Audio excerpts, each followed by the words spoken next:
ఏది ముందు, MPTC ZPTC ఎన్నికలు ముందా లేదు మున్సిపల్ ఎలక్షన్లు ముందా? గ్రామాలు రాజకీయ వర్గాల్లో తీవ్ర చర్చ. ఎంపీటీసీ జెడ్పీటీసీ ఎన్నికలకు సిద్ధంగా నేతలు. ఆర్థిక సంఘం నిధులు సాధించేందుకు మున్సిపల్స్ ప్రతిపాదన. మున్సిపాలిటీల్లో ఇంకా సిద్ధం కాని ఓటరు పోలింగ్ స్టేషన్ల జాబితా. అయోమయంలో రాజకీయ నేతలు. వీటన్నింటికి మొన్న రేవంత్ రెడ్డి ఆన్సర్ ఇచ్చినట్టున్నాడు కదా. అసెంబ్లీ పెడతాం, అసెంబ్లీలో డిస్కస్ చేసిన తర్వాత నిర్ణయం తీసుకుంటామని అన్నాడు. మేబీ నేను అనుకోవడం ఎంపీటీసీ జెడ్పీటీసీ ముందు పెట్టొచ్చు అని అంటున్నారు. కానీ మున్సిపల్స్ ఎలక్షన్ ముందు పెడితే ఎట్లుంటుంది అన్న ఒక చర్చ నడుస్తున్నది. అదే ముందు పెట్టాలి అనుకుంటే కనుక సమయం మరింత పట్టే అవకాశం ఉండొచ్చు. ఇది కంప్లీట్ అవుతుంది కదా, ఇప్పుడు అంతా రెడీగా ఉన్నది కదా, ఎంపీటీసీ జెడ్పీటీసీ పెడితే పని అయిపోతుంది కదా. కానీ ఇక్కడ 42% బీసీ రిజర్వేషన్ సంగతి ఏంది అన్నది ఒక ప్రశ్న. ఎందుకంటే ఇది పార్టీ గుర్తుల మీద జరిగే ఎలక్షన్ కదా. ఇక్కడ ఎందుకు డిలే చేస్తున్నారు?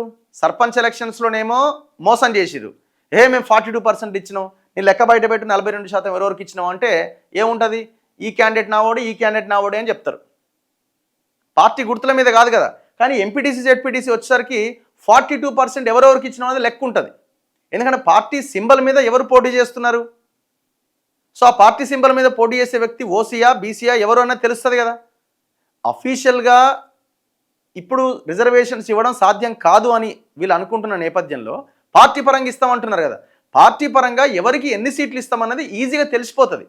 సర్పంచ్ ఎలక్షన్స్లో తెలియలే. ఎందుకు తెలియలే? పార్టీ గుర్తుల మీద జరిగిన ఎలక్షన్ కాదు కాబట్టి 42 కాదు 62% ఇచ్చినామని చెప్పుకున్నా కూడా నడిచింది. కానీ ఇక్కడ ఇమీడియట్గా తెలిసిపోతుంది. అందుకే ఈ ఎలక్షన్స్ డిలే చేస్తున్నారు.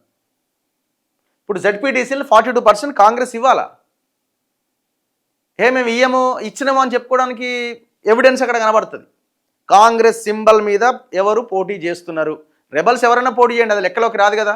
పార్టీ సింబల్ మీద పోటీ చేసే వాళ్ళకి పార్టీ బీఫామ్ ఇస్తారు, పార్టీ బీఫామ్ మీద పోటీ చేస్తారు.